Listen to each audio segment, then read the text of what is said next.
നമസ്കാരം. എല്ലാവർക്കും കേൾക്കാമെന്ന് കരുതുന്നു.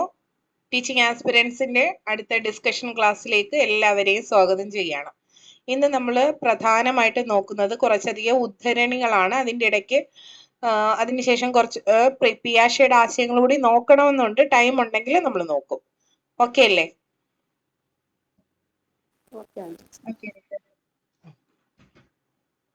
നമുക്ക് ചോദിക്കാൻ സാധ്യതയുള്ള ചോദ്യങ്ങളാണ് ഈ പറയുന്നത്. അതായത് ചിലപ്പോൾ നമ്മളോട് ചില പ്രധാനപ്പെട്ട വ്യക്തികളുടെ ഉദ്ധരണികൾ ചോദിച്ചിട്ട് അതേക്കുറിച്ച് സംസാരിക്കാൻ പറയാം. ഇനി ചോദിച്ചില്ലെങ്കിലും നമുക്ക് ഓരോ ഉദ്ധരണിയും എടുത്ത് ഒന്ന് പ്രാക്ടീസ് ചെയ്ത് നോക്കാം. ചോദ്യം ഇങ്ങനെ വന്നാലോ, അതല്ലെങ്കിൽ നമുക്ക് ഈ പറയുന്ന സെന്റൻസുകളിലൂടെ കടന്നു പോകുമ്പോൾ അത് ആരൊക്കെയാണ് പറഞ്ഞത് തുടങ്ങിയ ആശയങ്ങൾ മനസ്സിലാക്കി നമ്മൾ വരുമ്പോൾ ഇത് നമുക്ക് പലയിടത്തായിട്ട് പ്രയോജനപ്പെടുത്താനും കഴിയും. അതുകൊണ്ട് നമുക്ക് പ്രശസ്തരായ വ്യക്തികൾ പറഞ്ഞ ചില ഉദ്ധരണികളിലൂടെ അതിന്റെ വിശദീകരണങ്ങളിലൂടെ കടന്നു പോവാം. ആദ്യം നിങ്ങൾക്ക് അറിയാവുന്ന ഒന്ന് ചോദിക്കാം. വിദ്യ കൊണ്ട് പ്രബുദ്ധരാവുക, സംഘടന കൊണ്ട് ശക്തരാകുക എന്ന് പറഞ്ഞത് ആരാണ്? ശ്രീനാരായണ ഗുരുവാണ് അങ്ങനെ പറഞ്ഞത്. നമുക്ക് വെറുതെ ആര് എന്തു പറഞ്ഞു എന്ന് പറഞ്ഞു പോയാൽ പോരാ അല്ലേ? അപ്പൊ എന്താണ് ഗുരുദേവൻ ഇതുകൊണ്ട് ഉദ്ദേശിച്ചത്? ശ്രീനാരായണ ഗുരു എന്താണ് ഇതുകൊണ്ട് ഉദ്ദേശിച്ചത്? ജോളി ടീച്ചറെ പറഞ്ഞോ. വിദ്യ കൊണ്ട് പ്രബുദ്ധരാകുക, സംഘടന കൊണ്ട് ശക്തരാകുക എന്ന് ശ്രീനാരായണ ഗുരു ഉദ്ഘോഷിച്ചിരുന്നു. എന്തർത്ഥത്തിലാണ് ഇത് പറഞ്ഞത്? എങ്ങനെയാണ് നമ്മൾ അധ്യാപകർ ഇതിനെ മനസ്സിലാക്കേണ്ടത്?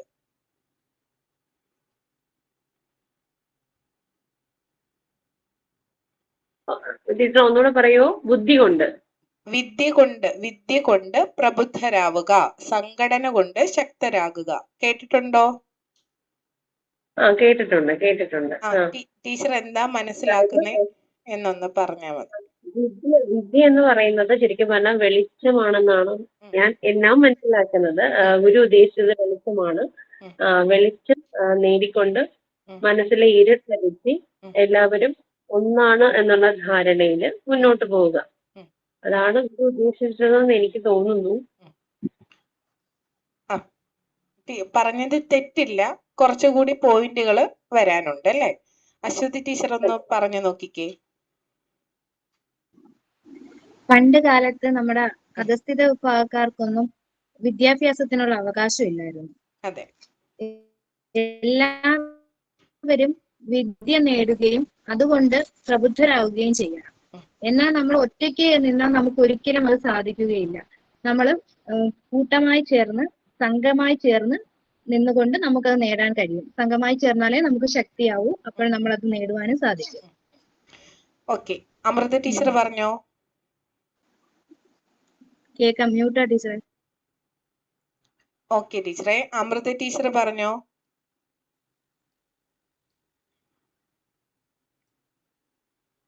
ഈ ലോകത്ത് ഏതൊരു മാറ്റം കൊണ്ടുവരണമെന്നുണ്ടെങ്കിലും അല്ലെങ്കിൽ ഒരു പുത്തനായിട്ടുള്ള ഒരു ഉണർവ് വരണമെന്നുണ്ടെങ്കിലും അത് വിദ്യാഭ്യാസത്തിലൂടെ മാത്രമേ കഴിയത്തുള്ളൂ. അപ്പൊ അത്തരത്തിലൊരു കാലഘട്ടത്തിലായിരുന്നു ശ്രീനാരായണ ഗുരു ജീവിച്ചിരുന്നത്. അന്ന് ആ സമയത്ത് ഒരു കൂട്ടം ആൾക്കാർക്ക് മാത്രമേ വിദ്യാഭ്യാസം കിട്ടിയിരുന്നുള്ളൂ. എന്നാൽ മറ്റുള്ള വിഭാഗക്കാരെ അല്ലെങ്കിൽ അധസ്ഥിത വിഭാഗക്കാരെ ഒഴിവാക്കി നിർത്തിയിരുന്നു.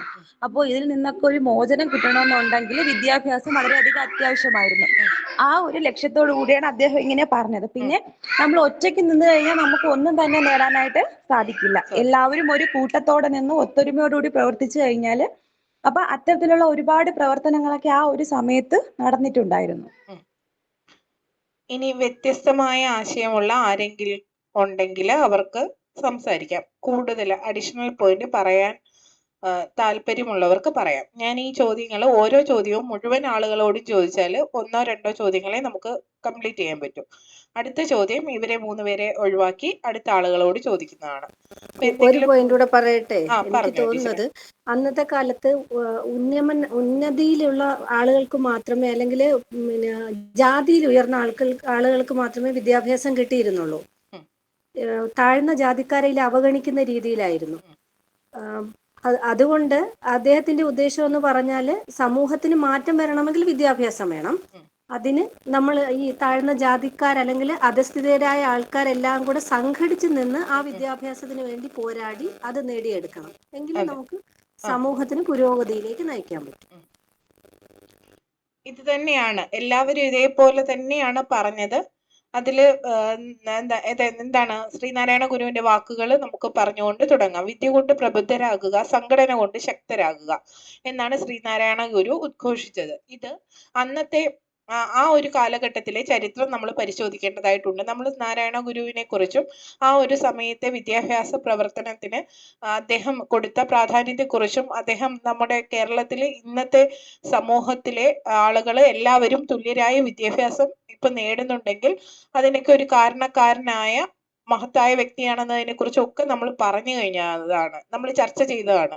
അയ്യങ്കാളിയെ കുറിച്ചും നാരായണ ഗുരുവിനെ കുറിച്ചും ഒക്കെ ഇത് ഞാൻ പറയുമ്പോൾ നിങ്ങൾക്ക് ആ ക്ലാസ്സുകൾ ഓർമ്മ വരുന്നു എന്ന് തന്നെ ഞാൻ കരുതുന്നു. അപ്പൊ അന്നത്തെ സാമൂഹ്യ പരിസ്ഥിതി പരിശോധിച്ചുകൊണ്ടേ നമുക്ക് ഈ ഉത്തരം പറയാൻ സാധിക്കുകയുള്ളൂ. അന്ന് ശ്രീനാരായണ ഗുരു ഒക്കെ അന്ന് കൂടുതലും അധസ്ഥിതരായ ആളുകളോട്, അന്ന് അതായത് ജാതിയിൽ താഴ്ന്ന വ്യക്തികളോട് പറഞ്ഞിരുന്ന ഒരു കാര്യം ശരീരം ശുദ്ധമാക്കുക, വൃത്തിയോടെ നടക്കുക, മറ്റുള്ളവരെ പോലെ. അപ്പൊ തന്നെ മറ്റുള്ളവര് നമ്മളെ ചേർത്ത് നിർത്തും, അല്ലെ? നിങ്ങൾ പാടത്തും പറമ്പിലും ഒക്കെ പണിയെടുക്കുന്നവരാണ്. അപ്പൊ അതിനനുസരിച്ച് ശരീരവും കൂടി ശുദ്ധിയാക്കുക. നിങ്ങളുടെ മനസ്സ് അല്ലാതെ തന്നെ ശുദ്ധമാണ്. ശരീരം ശുദ്ധിയാക്കുക, വൃത്തിയോടെ ജീവിക്കുക, മറ്റുള്ളവരുടെ ജീവിതം, ഉയർന്ന ജാതി എന്ന് പറയുന്ന ആളുകളുടെ ജീവിതമുണ്ട്, അതിൽ നിന്ന് കണ്ടുപഠിക്കുക, ഇങ്ങനെയുള്ള കാര്യങ്ങൾ പറയാതെ പറഞ്ഞ വ്യക്തിയാണ് ശ്രീനാരായണ ഗുരു. അപ്പോ ആ ഒരു സമയത്ത് ജനങ്ങളോട് അദ്ദേഹം പറയുകയാണ്, വിദ്യ കൊണ്ട് പ്രബുദ്ധരാകുക, വിദ്യ കൊണ്ട് മാത്രമേ നമുക്ക് പ്രബുദ്ധത കൈവരിക്കാനാവുകയുള്ളൂ. നമുക്ക് മറ്റുള്ളവരോടൊപ്പം എത്തണമെങ്കിൽ വിദ്യാഭ്യാസത്തിലൂടെ മാത്രമേ അത് സാധ്യമാവുകയുള്ളൂ. അത് കൂടുതൽ നന്നായി മനസ്സിലാക്കണമെങ്കിൽ അന്ന് ഞാൻ പറഞ്ഞു, യുഗപുരുഷൻ എന്ന് പറയുന്ന സിനിമയുണ്ട്, ആ സിനിമ ഒന്ന് കാണാൻ ശ്രമിക്കണമെന്ന് പറഞ്ഞു. നമുക്ക് നേർക്കാഴ്ചയിൽ കാണാൻ പറ്റും അന്നത്തെ സാമൂഹ്യ പരിതസ്ഥിതിയും എന്തായിരുന്നു എന്നതും എന്തുകൊണ്ട് വിദ്യാഭ്യാസം അന്ന് അത്രയും ഇമ്പോർട്ടൻ്റ് ആയിരുന്നു എന്നുള്ളതും ഒക്കെ നമുക്കപ്പോൾ മനസ്സിലാവും. താഴ്ന്ന ജാതിയിൽപ്പെട്ട ആളുകൾക്ക് സൗജന്യമായിട്ടൊക്കെ വിദ്യാഭ്യാസം കൊടുക്കുക ഒക്കെ, അങ്ങനെയുള്ള പ്രവർത്തനങ്ങളിലൊക്കെ അദ്ദേഹവും അദ്ദേഹത്തെ പോലുള്ള അയ്യങ്കാളി അതുപോലെ തന്നെ ഡോക്ടർ പൽപ്പുവും ഒക്കെ സാമൂഹ്യ പരിവർത്തനത്തിനും ഒക്കെ ഒരുപാട് ശ്രമിച്ചു. അപ്പൊ വിദ്യാഭ്യാസത്തിലൂടെ പ്രബുദ്ധരാകുമ്പോൾ നമുക്ക് നമ്മുടെ പ്രശ്നങ്ങളെ എല്ലാം മറികടക്കാനാകും. നമുക്ക് മറ്റുള്ളവർ തരാത്ത അംഗീകാരങ്ങളൊക്കെ നേടിയെടുക്കാൻ നമുക്ക് കഴിയും എന്നതൊക്കെ തന്നെയാണ് അദ്ദേഹം ഈ വാക്കുകളിൽ ഉദ്ദേശിക്കുന്നത്. സംഘടന കൊണ്ട് ശക്തരാകുക എന്ന് പറയുന്നത് ഒറ്റയ്ക്ക് നിൽക്കുമ്പോൾ ആക്രമിക്കപ്പെടാൻ എളുപ്പമാണ്, അല്ലെ? ഒറ്റയ്ക്ക് നിൽക്കുന്നവനെ ആർക്കും കീഴടക്കാനാകും. അന്നൊക്കെ കാലങ്ങളോളം നൂറ്റാണ്ടുകളോളം മനുഷ്യര് അടിമകളായിട്ട് കഴിയുകയാണ്.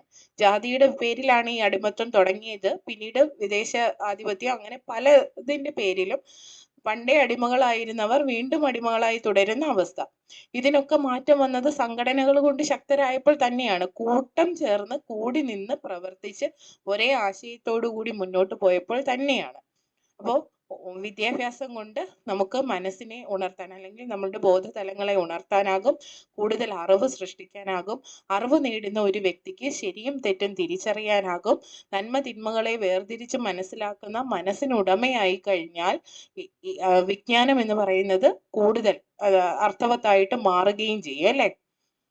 അങ്ങനെ വിജ്ഞാനം കൊണ്ട് ഉണ്ടാകുന്ന ആശയങ്ങളെ നമ്മൾ കൈമാറ്റം ചെയ്യപ്പെടും. ഇങ്ങനെ കൈമാറ്റം ചെയ്യുന്ന ആശയങ്ങൾ കൂട്ടമായി ചർച്ച ചെയ്യപ്പെടും.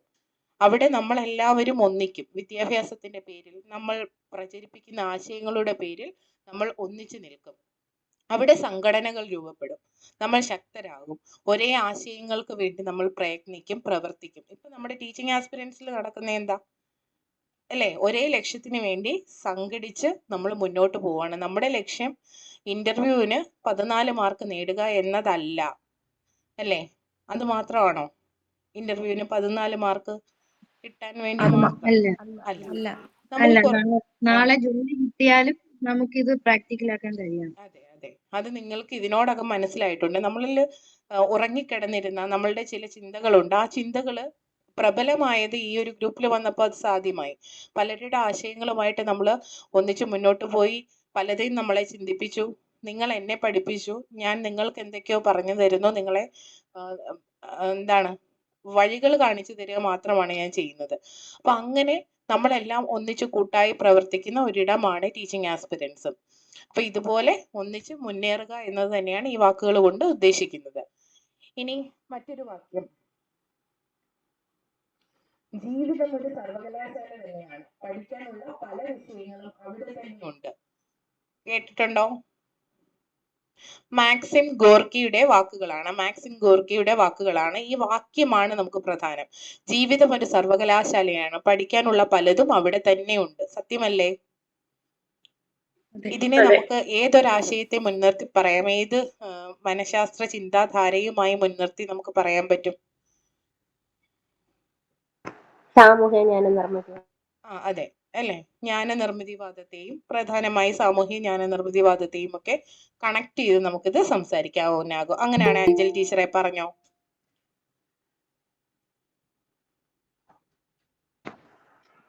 നമുക്ക് ഒരാൾ ഒരു അറിവ് പറഞ്ഞു തരുന്നതിനേക്കാൾ നമ്മളത് അനുഭവത്തിലൂടെ പഠിക്കുമ്പോഴാണ് നമുക്കത് ആഴത്തിൽ മനസ്സിലാക്കി എടുക്കാൻ പറ്റുന്നത്. ജീവിതം ഒരു സർവകലാശാലയാണ്. പിന്നെന്താ ടീച്ചറെ? ജീവിതം ഒരു സർവകലാശാലയാണ്, പഠിക്കാനുള്ള പലതും അവിടെ തന്നെയുണ്ട്, പല വിഷയങ്ങളും അവിടെ തന്നെയുണ്ട്.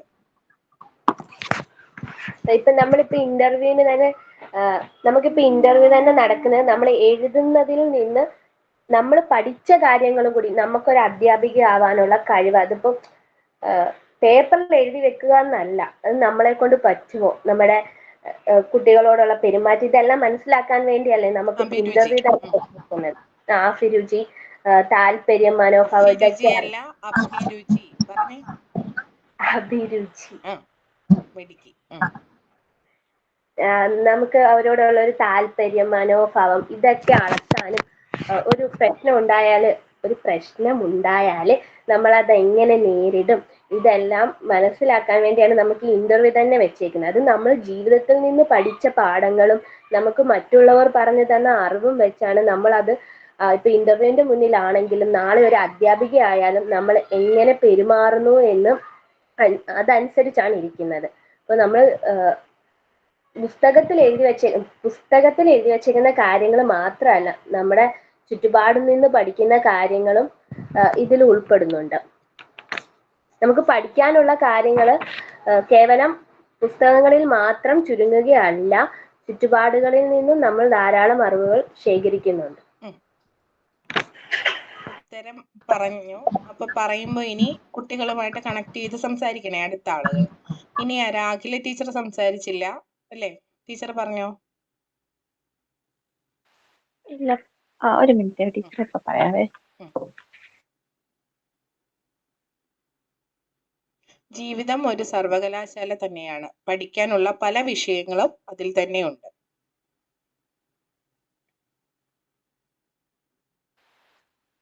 ടീച്ചറെ, ഇന്നലെ നമ്മള് ഉദാഹരണമായിട്ടൊക്കെ നമ്മൾ പറഞ്ഞില്ലായിരുന്നോ ഈ കുഞ്ഞുങ്ങളിലെ സ്കീമയും സ്വാംശീകരണവും ഒക്കെ?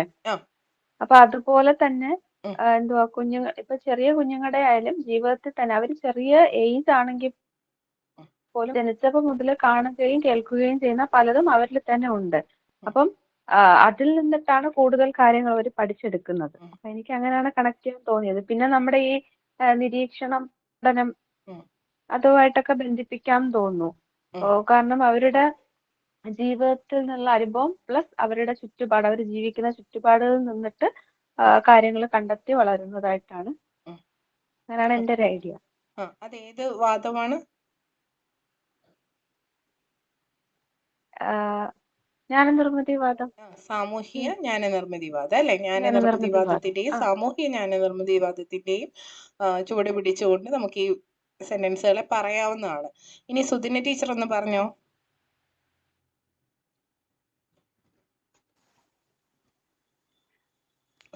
ജീവിതത്തിൽ നിന്നാണ് കേൾക്കാൻ ടീച്ചറെ, ജീവിതത്തിൽ നിന്നാണ് കുട്ടി പല പാഠങ്ങളും പഠിക്കുന്നത്. അതിന് ഒരു ഉദാഹരണമായി പറയുകയാണെങ്കിൽ, ഇഴഞ്ഞു നടക്കുന്ന പ്രായത്തിൽ കുട്ടിക്ക് തീയോട് ഒരു ആകർഷകത്വമാണുള്ളത്. അപ്പൊ മെഴുകുതിരി മറ്റു കാണുമ്പോൾ അവൻ പെട്ടെന്ന് അതിലേക്ക് ക്യാച്ച് ചെയ്യാനായിട്ട് പോകും, പിടിക്കാനായിട്ട് പോകും.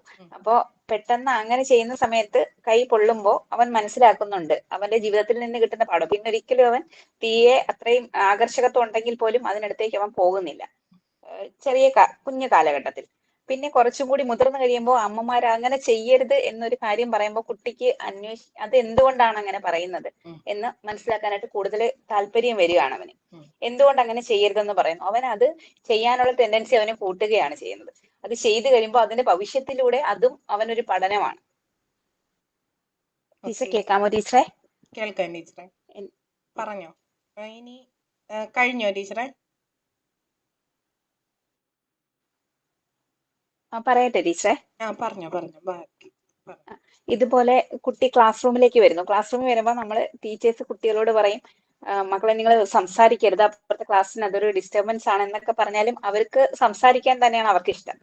അപ്പൊ അവര് സംസാരിക്കാതിരിക്കാൻ വേണ്ടിയിട്ട് നമ്മൾ അവർക്ക് കുഞ്ഞു കുഞ്ഞു ട്രിക്സ് ഒക്കെ പഠിപ്പിച്ചു കൊടുക്കത്തില്ലേ ടീച്ചറെ? മറ്റേ എന്താ സൈൻ ലാംഗ്വേജസ്, കുഞ്ഞു കുഞ്ഞു സൈൻ ലാംഗ്വേജസ് നമ്മൾ പഠിപ്പിച്ചു കൊടുക്കും. പക്ഷെ അവർക്ക് അത് അവർ കേൾക്കുന്നുണ്ടെങ്കിൽ തന്നെയും അവർ അവരുടേതായിട്ടുള്ള കുറച്ച് സൈൻ ലാംഗ്വേജസ് ഉണ്ടാക്കുന്നതായിട്ട് ഞാൻ കണ്ടിട്ടുണ്ട് ക്ലാസ്സിൽ. ഇപ്പം കുഞ്ഞുനാളിലൊക്കെ ഞങ്ങളൊക്കെ പേര് എഴുതാനൊക്കെ നിർത്തുമ്പോൾ ഇങ്ങനെ സൈൻ ലാംഗ്വേജസ് ഉപയോഗിച്ചിട്ടാണ്. അപ്പൊ അവര് വേർഡും ഒരു വെക്കാബുലറി വളരട്ടെ എന്ന് കരുതിയിട്ട് അത് പറഞ്ഞു കൊടുത്തപ്പോ അവര് തന്നെ ഇപ്പൊ ഞാൻ കാണിച്ചു കൊടുക്കുന്ന എയ്ക്ക് പകരം അവര് തന്നെ ഒരു എ കണ്ടുപിടിക്കുകയാണ്. ടീച്ചർ ഇങ്ങനെ വെച്ചാൽ പെട്ടെന്ന് മനസ്സിലാവില്ലേ എ എന്ന് എല്ലാവർക്കും മനസ്സിലാവില്ല. അപ്പൊ അങ്ങനെ അവന്റെ സാഹചര്യത്തിനനുസരിച്ച് അവൻ അറിവ് നിർമ്മിച്ച് മുന്നോട്ട് പോവുകയാണ് ടീച്ചറെ ചെയ്യുന്നത്. ഓക്കെ, ഇനി സംസാരിക്കുമ്പോ വീഡിയോയും കൂടെ ഓൺ ചെയ്യണേ എല്ലാവരും കേട്ടോ. ഇനി 3 പേര് സംസാരിച്ചല്ലേ? അപ്പോൾ ഇനി ആർക്കെങ്കിലും കൂട്ടിച്ചേർക്കലുകൾ നടത്തണമെങ്കിൽ ആർക്കെങ്കിലും സംസാരിക്കാം. അനുഷ ടീച്ചറെ സംസാരിക്കാൻ പറ്റുമോ?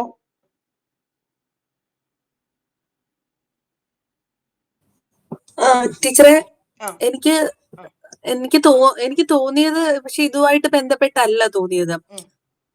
അതുകൊണ്ട് എനിക്ക് തെറ്റാണോ എന്നൊരു തോന്നല്. സാരമില്ല, പറയുമ്പോഴല്ലേ അറിയൂ. ഞാൻ ആരുടെ ഒന്നും ഞാൻ പറഞ്ഞിട്ടില്ല, അഭിപ്രായം പറഞ്ഞിട്ടില്ല. പഠനം എന്ന് പറയുന്ന അനുസ്യൂതം നടക്കുന്ന ഒരു പ്രോസസ്സാണ്. അത് ഒരിക്കലും അവസാനിക്കുന്നില്ല. ജീവിതത്തിൽ ഉടനീളം മനുഷ്യന് ഇതിനെ സഹകരിച്ചും സമൂഹവുമായി ബന്ധപ്പെട്ടുകൊണ്ട് പഠനം നടക്കുവാണ്. ഇത്തരത്തിൽ കുട്ടികളെ പ്രതിസന്ധികളെ എങ്ങനെ അഭിമുഖീകരിക്കണമെന്നും പ്രശ്നങ്ങളെ എങ്ങനെ നേരിടണമെന്നൊക്കെ സ്കൂളിൽ നിന്ന് പഠിക്കുമല്ലേ? അത് കറക്റ്റ് ആണോ എന്ന് എനിക്ക് അറിഞ്ഞൂടാ ടീച്ചർ. ആ ഒരു തീമുമായിട്ട് ബന്ധമാണോ? ഞാനിത് നിർത്തല്ലേന്ന് മുമ്പേ പറഞ്ഞിട്ടുണ്ട്, ഇടയ്ക്ക് വെച്ച് നിർത്തരുത്, ആശയം പൂർണ്ണമായിട്ട് പറയാൻ. ശരിയാവോ? ഇവിടെ നമ്മള് തെറ്റാണോ? അത് സാരമില്ല. ഞാൻ ഇവിടെ ആരെയും തെറ്റ് ശരി ഒന്നും പറഞ്ഞില്ല. അവസാനം നമ്മൾ പറയുമ്പോ മനസ്സിലാവും. അത് പറഞ്ഞോ, ഞാൻ തടസ്സപ്പെടുത്താത്തതാണ്. കാരണം നമ്മുടെ ചിന്തകൾ ഒഴുക്കോടുകൂടി വരണം. വന്നു കഴിഞ്ഞ് എന്തെങ്കിലും തിരുത്തുണ്ടെങ്കിൽ നമുക്കത് പറയാലോ. പറഞ്ഞോ. ഇത്തരത്തിൽ സ്കൂളിൽ നിന്ന് കുട്ടികൾ ഒരുപാട് ഇങ്ങനെ തുടർച്ചയായി പഠനം നടന്നുകൊണ്ടിരിക്കുകയാണ്. അവന്റെ ജീവിതവുമായി ബന്ധപ്പെട്ട് എങ്ങനെ പ്രതിസന്ധികളെ അവന് വിശകലനം ചെയ്യണമെന്നും അതിനെ എങ്ങനെ മറികടക്കണമെന്നൊക്കെ അവൻ സ്കൂളിൽ നിന്ന് തന്നെ പഠിക്കുന്നു. അതൊക്കെ പഠിക്കുന്നതെന്ന് വെച്ചാൽ അനുഭവങ്ങളിലൂടെയാണ് കുട്ടി ഓരോ കാര്യങ്ങളും പഠിക്കുന്നത്. ഇത്തരത്തിൽ പഠനം എന്ന് പറയുന്നത് അവന്റെ ജീവിത ഗന്ധിയാണ്. അവന് ജീവിതത്തിൽ ഉണ്ടാവുന്ന ഓരോ പ്രശ്നങ്ങളെ അവൻ അഭിമുഖീകരിച്ച് അവൻ ഓവർകം ചെയ്യുമ്പോഴാണ് അവൻ പഠനം കൈവരിക്കുന്നത് അവിടെ. ഓക്കെ ടീച്ചറെ, ഇനി സംസാരിക്കാം. ടീച്ചർ പറഞ്ഞ തുടക്കം കൊള്ളാമായിരുന്നു. അതായത് എന്താണ് പഠനം എന്ന് പറയുന്നത് അനുസ്യൂത പ്രക്രിയയാണ് എന്ന് പറഞ്ഞുകൊണ്ടാണ് അനുഷ ടീച്ചർ തുടങ്ങിയത്. എല്ലാവരും പറഞ്ഞതിൽ പോയിന്റുകളുണ്ട്. എന്നാലും നമുക്കൊന്നുകൂടി പറയാം. ജീവിതം ഒരു സർവകലാശാല തന്നെയാണ്. പഠിക്കാനുള്ള പലതും അവിടെ തന്നെ ഉണ്ട് അല്ലെ? പല വിഷയങ്ങളും അവിടെ തന്നെ ഉണ്ട് എന്ന് പറഞ്ഞു. ഇവിടെ ഞാൻ പറഞ്ഞു കുട്ടിയുമായി കണക്ട് ചെയ്ത് പറയൂ എന്ന്. നമ്മൾ ഇന്നലെ പറഞ്ഞതാണ്, കുട്ടി പാല് നുകരുന്നത് മുതൽ ഉള്ള കാര്യങ്ങൾ നമ്മൾ ഇന്നലത്തെ ക്ലാസ്സിൽ ഒന്ന് ഡിസ്കസ് ചെയ്തിരുന്നു അല്ലെ? ആരും പറഞ്ഞു കൊടുക്കാതെ തന്നെ ജനിച്ചു വീഴുന്ന മനുഷ്യക്കുഞ്ഞാണെങ്കിലും മറ്റു മൃഗങ്ങളുടെ കുട്ടിയാണെങ്കിലും ഒക്കെ എന്ത് ചെയ്യുന്നുണ്ട്? പാല് കുടിക്കാൻ അവർക്കറിയാം. പതിയെ അതിന്റെ സമയമാവുമ്പോൾ കമന്ന് വീഴാനും ഇരിക്കാനും നടക്കാനും എല്ലാം അവന് പഠിക്കുന്നുണ്ട്. ആരും പഠിപ്പിച്ചിട്ടല്ല അല്ലെ? അവർക്ക് അതിൻ്റെതായ സമയം വരുമ്പോൾ അവര് തന്നെ പരിശ്രമിച്ച്. മോനൊക്കെ കമന്ന് വീഴുന്ന ദിവസം ഓർമ്മയുണ്ട്. ഞാൻ എത്രയോ ദിവസങ്ങളോളം ഇങ്ങനെ പായലിട്ടതും തറയിൽ പായൽ കിടത്തി ഇങ്ങനെ നോക്കുന്നതും നമ്മൾ ഹെൽപ്പ് ചെയ്യാതെ അവര് ഇങ്ങനെ കമിഴ്ന്ന് വീഴാനായിട്ട് ശ്രമിച്ചതും ഒക്കെ ഓരോന്നും ഇപ്പോഴും അത് ഇന്നലെ നടന്നതുപോലെ ഓർമ്മയുണ്ട്. എല്ലാ അമ്മമാർക്കും ഓർമ്മയുണ്ടാവും. നമ്മൾ പിടിച്ചു കമത്തിയിട്ടതല്ല. അവര് പതുക്കെ പതുക്കെ ഒരുപാട് സ്ട്രഗിൾ ചെയ്തില്ല. പൂമ്പാറ്റയൊക്കെ പ്യൂപ്പയുടെ അകത്ത് നിന്ന് പുറത്തേക്ക് വരാൻ എടുക്കുന്ന ആ ഒരു ബുദ്ധിമുട്ടുണ്ടല്ലോ, ആ സമയത്ത് നമ്മൾ എന്തെങ്കിലും ചെയ്തു കഴിഞ്ഞാൽ ആ ശലഭത്തിന് ചിറകിന് ബലമില്ലാതെ അത് നശിച്ചു പോകും അല്ലേ? അതുപോലെ ഓരോ ജീവിയും ഓരോ ജീവജാലവും എന്ത് ചെയ്യാണ്? തൻ്റെ അനുഭവങ്ങളിലൂടെ പഠിച്ചുകൊണ്ടിരിക്കുകയാണ്. ഇത് തന്നെയാണ് ഈ വാക്കുകളിലും പറയുന്നത് അല്ലേ? തങ്ങളുടെ ജീവിതത്തിലൂടെ തങ്ങളുടെ ചുറ്റുപാടുകളിലൂടെ ഓരോ മനുഷ്യനും പുത്തൻ അറിവുകൾ ഓരോ ദിവസവും നേടിക്കൊണ്ടിരിക്കുകയാണ്. നമ്മുടെ മരണം വരെയും നമ്മൾ പഠനത്തിലാണ് ഓരോ ദിവസവും. അപ്പൊ ഇവിടെ ഞാൻ മറ്റൊരു അനുഭവം പറയാം. ഞാൻ പുസ്തകം വായിക്കുമ്പോൾ പുസ്തകം വളരെ സൂക്ഷ്മമായി വായിക്കുകയും വളരെ വൃത്തിയായി സൂക്ഷിക്കുകയും ചെയ്യുന്ന ഒരാളാണ് ഞാൻ. നോട്ട് ബുക്കുകൾ ഇപ്പോഴും നന്നായി പൊതിഞ്ഞ് തന്നെയാണ് എല്ലാ നോട്ട് ബുക്കുകളും ബ്രൗൺ പേപ്പർ ഇട്ട് തന്നെ പൊതിഞ്ഞ് വൃത്തിയായി സൂക്ഷിക്കും. കാര്യം നമ്മൾ കുട്ടികളോട് ബുക്ക് സൂക്ഷിക്കാൻ പറയുമ്പോൾ അധ്യാപികയുടെ കയ്യിലിരിക്കുന്ന ഹാൻഡ് ബുക്കും പൊതിയാതെയാണ് വെക്കുന്നതെങ്കിൽ ടീച്ചർ എന്നോട് പറഞ്ഞിട്ട് ടീച്ചറിന്റെ പുസ്തകം എന്താ ഇങ്ങനെ വെക്കുന്നത് എന്ന ചോദ്യം വരും. അപ്പൊ അങ്ങനെ സൂക്ഷിക്കുന്ന ആളാണ്. അപ്പൊ പക്ഷെ എങ്കിലും ഞാൻ വായിച്ച ഭാഗം അറിയാൻ പലപ്പോഴും എനിക്ക് ഈ പേജ് റിമൈൻഡർ, നമുക്ക് ബുക്ക് മാർക്ക് വെക്കാൻ പറ്റാത്തതുകൊണ്ട് അതിന്റെ പേജ് ഞാനൊന്ന് മടക്കുന്ന ഒരു സ്വഭാവം ഉണ്ടായിരുന്നു. അപ്പം മോനിങ്ങനെ വന്നിട്ട് പറഞ്ഞു, അമ്മ ഇതെന്തിനാ ഇങ്ങനെ മടക്കി വെക്കുന്ന, അമ്മയല്ലേ ബുക്ക് ചീത്തയാക്കരുത് എന്ന് പറയുന്നത്. ഞാനൊരു സാധനം ഉണ്ടാക്കി തരാമെന്ന് പറഞ്ഞിട്ട് പെട്ടെന്ന് ഒരു കാർഡ്ബോർഡ് എടുത്തിട്ട് ഇച്ചിരി കട്ടിയുള്ള പേപ്പർ എടുത്ത് നടുക്കൊന്ന് കട്ട് ചെയ്ത്, അതായത് പേപ്പറിനകത്തേക്ക് നമുക്ക് ഇങ്ങനെ ഇറക്കി വെക്കാൻ പറ്റും. അപ്പൊ ആ ഒരു രീതിയിൽ പെട്ടെന്ന് ഉണ്ടാക്കിയ ഒരു ബുക്ക് മാർക്ക് പോലെ ഇനി ഇത് വെച്ചാൽ മതി എന്ന് പറഞ്ഞു. അപ്പോഴുണ്ടായ ഒരു പ്രശ്നത്തെ കുട്ടി പരിഹരിച്ചതാണ്. ആരും പറഞ്ഞു കൊടുത്തതോ പഠിപ്പിച്ചതോ ഒന്നുമല്ല. അവന്റെ ആശയം അവൻ എവിടെയോ കണ്ടതോ അവന് പെട്ടെന്ന് തോന്നിയതോ ആയ ഒരു കാര്യം അവൻ അവിടെ ചെയ്തതാണ്. അപ്പൊ നമ്മൾ നിരന്തരം പ്രശ്നങ്ങളിലേ ഏർപ്പെടാറുണ്ട്. ഓരോരോ പ്രശ്നങ്ങൾ വരുമ്പോൾ അവയെ പരിഹരിക്കാൻ കുട്ടിയായാലും മുതിർന്നവരായാലും ശ്രമിക്കുന്നുണ്ട്. ചിലതൊക്കെ പരാജയപ്പെടും. ആ പരാജയം വരുമ്പോഴാണ് പഠനം കൂടുതൽ ഭംഗിയാവുന്നത് അല്ലേ? പരാജയം വരുമ്പോൾ എന്തുകൊണ്ട് പരാജയപ്പെട്ടു എന്നുള്ള അനലൈസ് അവിടെ നടക്കും. നമ്മൾ അതിനെ അനലൈസ് ചെയ്യും. എന്തുകൊണ്ടാണ് പരാജയങ്ങൾ ലഭിച്ചത്, ഇങ്ങനെയൊക്കെ ചെയ്താൽ വിജയത്തിലേക്ക് എത്താനാകും.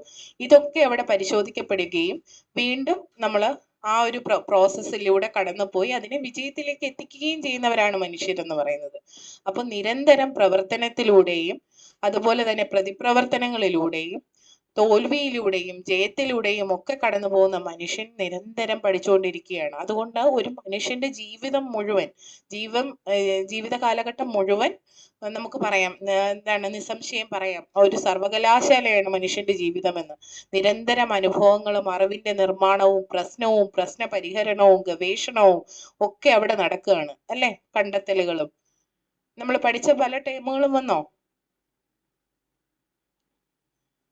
ഇല്ലേ? വന്നു. അപ്പം ഞാൻ ഇത് പറയുമ്പോൾ നിങ്ങളുടെ മനസ്സിലേക്ക് ഇപ്പൊ പിയാഷെ വരുന്നുണ്ടോ, വൈഗോട്സ്കി വരുന്നുണ്ടോ, എന്തൊക്കെ ആശയങ്ങൾ വരുന്നുണ്ടോ? അതൊന്ന് പറഞ്ഞേ പെട്ടെന്ന്. ഇങ്ങനെയൊക്കെ പറയുമ്പോൾ നിങ്ങൾക്ക് കണക്ട് ചെയ്യാൻ പറ്റുന്നുണ്ടോ നമ്മൾ പഠിച്ച കാര്യങ്ങളെ? അവിടെ കണ്ടെത്തൽ പഠനം നടക്കുന്നുണ്ട്. ജോലി ടീച്ചർ എന്താ പറഞ്ഞേ? ബ്രൂണറുടെ കണ്ടെത്തൽ പഠനം അവിടെ നടക്കുന്നുണ്ട്. അതായത് പ്രശ്നങ്ങൾ എന്താണെന്ന് മനസ്സിലാക്കുകയും അതിനുള്ള പരിഹാര മാർഗങ്ങൾ കുട്ടി തന്നെ കണ്ടെത്തുകയും ചെയ്യുന്നു. ചിലപ്പോൾ അത് ഒരു തവണ അല്ലെങ്കിൽ ഒരു തവണയോ 2 തവണയോ ആയിരിക്കത്തില്ല, പലതവണ അവൻ അനുഭവിച്ച് അറിഞ്ഞ് കണ്ടുപിടിച്ചെടുക്കുന്നതായിരിക്കും. അവിടെ ഗവേഷണം നടക്കുന്നുണ്ട്, തരംതിരിക്കൽ നടക്കുന്നുണ്ട്, അവസാനം ആശയത്തിൽ എത്തിച്ചേരുന്നുണ്ട്. അതെ, അതുപോലെ തന്നെ നമുക്ക് പറയാനാകുന്ന മറ്റൊരു കാര്യമാണ് ഈ നിരക്ഷരരായ ആളുകളുണ്ട്, പക്ഷെ അവരൊക്കെ ചില മേഖലകളിൽ പ്രഗത്ഭരാണ്. അതായത് കർഷകർ, നമുക്ക് അറിയാം ചില വിദ്യാഭ്യാസത്തിന് അധികം പ്രാധാന്യം കൊടുക്കാത്ത ചില സംസ്ഥാനങ്ങൾ ഇപ്പോഴും നമ്മുടെ ഇന്ത്യയിലുണ്ട്. അവിടെയൊക്കെയുള്ള കർഷകരുടെ അറിവിന്റെ 100% പോലും നമ്മളുടെ ഈ യൂണിവേഴ്സിറ്റികളിൽ പഠിപ്പിക്കുന്ന പ്രൊഫസർമാർക്ക് പോലും ഉണ്ടാകണമെന്നുണ്ടോ? ഇല്ല. കാരണം അനുഭവങ്ങൾ വലിയ തന്നെയാണ്. തലമുറകളായി കൈമാറി വരുന്ന അറിവും അനുഭവവും അവർ ചെയ്ത ശരിയും തെറ്റും ഒക്കെയാണ് അവരുടെ അറിവ് എന്ന് പറയുന്നത്. അവർ ചെയ്തു പഠിച്ചവരാണ്.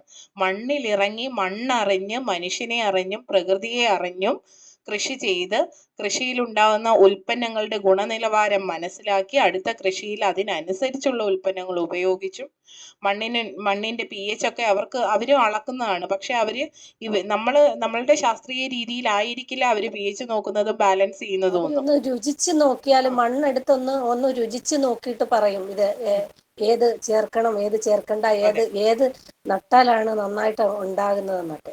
അതെ അതെ, ഏത് കാലഘട്ടത്തിൽ എപ്പോൾ എന്നൊക്കെയുള്ളത് പ്രകൃതിയെ നോക്കി തന്നെ കാലാവസ്ഥ വ്യതിയാനങ്ങൾ നോക്കി തന്നെ അവർക്കെല്ലാം അറിയാം. അവരെല്ലാം അനുഭവങ്ങളിലൂടെ പഠിച്ചവരാണ്. അതുപോലെ നമുക്ക് മൗഗ്ലിയുടെ കഥ അറിയാം അല്ലേ?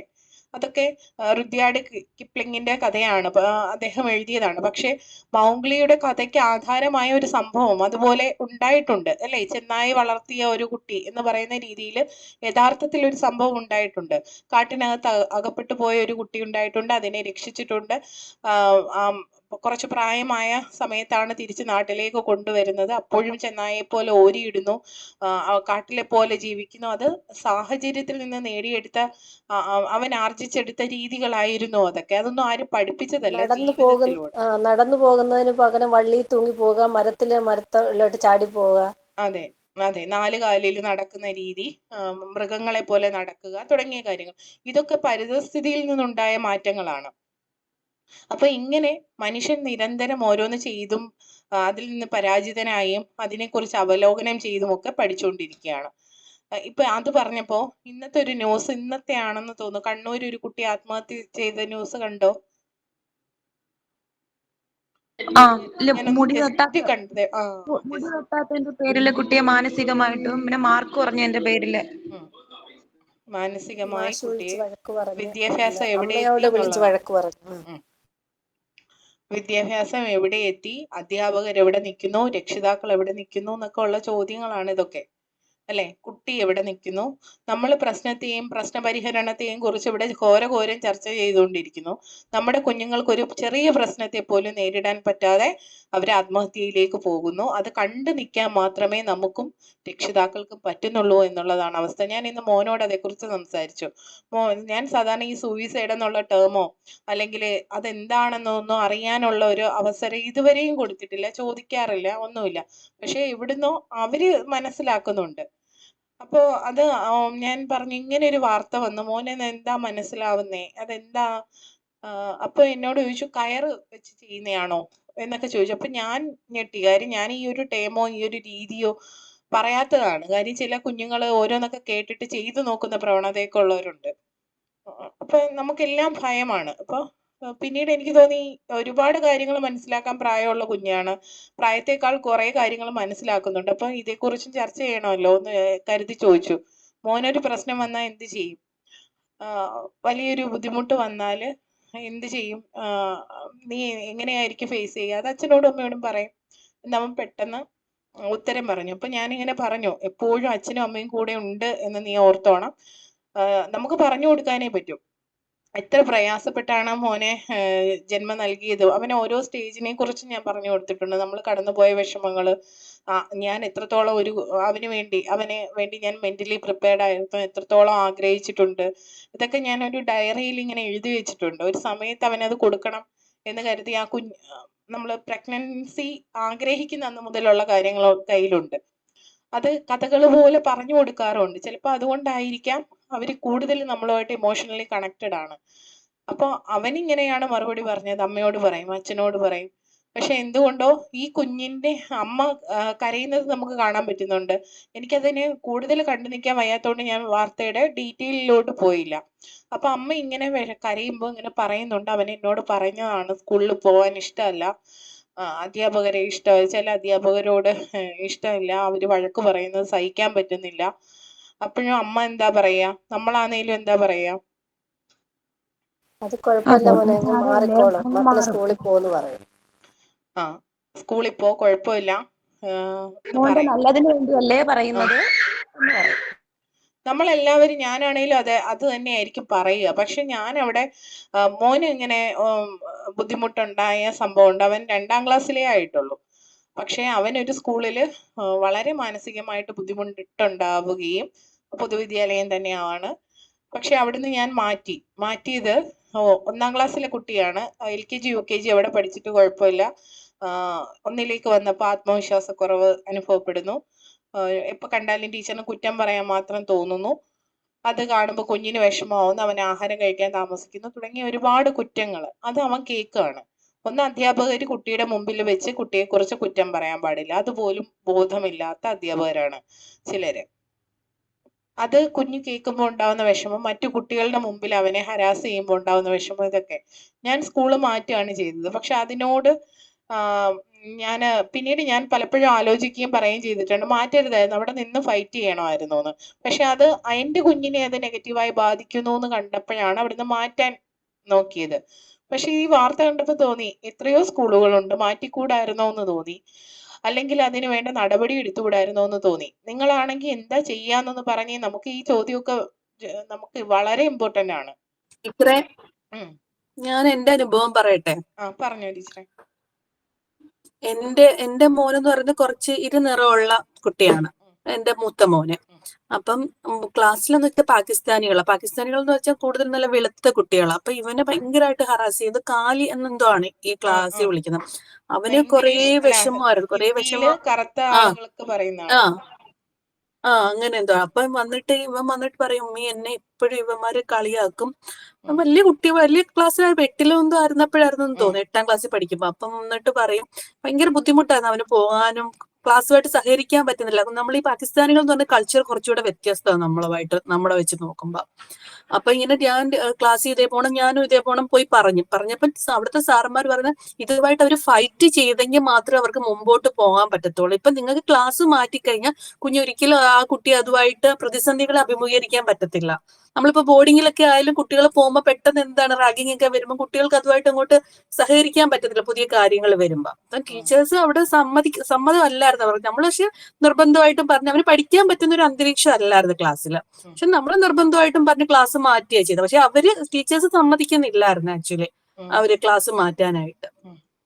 നമുക്ക് നമ്മുടെ കുട്ടിയുടെ ഒരു സേഫ്റ്റി ആണല്ലോ നോക്കുന്നത് നമ്മള്. അതെ, തീർച്ചയായിട്ടും. അത് നമ്മൾ മാറ്റി ചിലപ്പോൾ ആ സമയത്ത് നമ്മൾ ആ മാറ്റം അനുവദിച്ചില്ല എങ്കിൽ നമ്മുടെ കയ്യിൽ നിൽക്കാത്ത പോലെ അത് പോവും, നമുക്ക് പറയാൻ പറ്റില്ല. കാരണം പിന്നെ അവന് നല്ല പ്രോഗ്രസ് ആയിരുന്നു, പഠിത്തത്തിൽ നല്ല പ്രോഗ്രസ് ആയിരുന്നു, നല്ലോണം അവന് പഠിക്കാൻ ബുദ്ധിമുട്ടുണ്ടായിരുന്നു ക്ലാസ്സിൽ അവനത്. ഒന്ന്, നമ്മൾ അധ്യാപകരുമായിട്ട് ആദ്യം തന്നെ എന്തെങ്കിലും ഒരു കാര്യം നമ്മൾ കേൾക്കുകയാണെങ്കിൽ കുഞ്ഞിന് അധ്യാപകരുടെ ഭാഗത്തു നിന്ന് വിഷമം ഉണ്ടാക്കുന്ന ഒരു സംഭവം ഉണ്ടായാൽ ശരിയായ നടപടി അതേ അധ്യാപകനോട് രക്ഷിതാവ് സംസാരിക്കുക എന്നുള്ളതാണ്.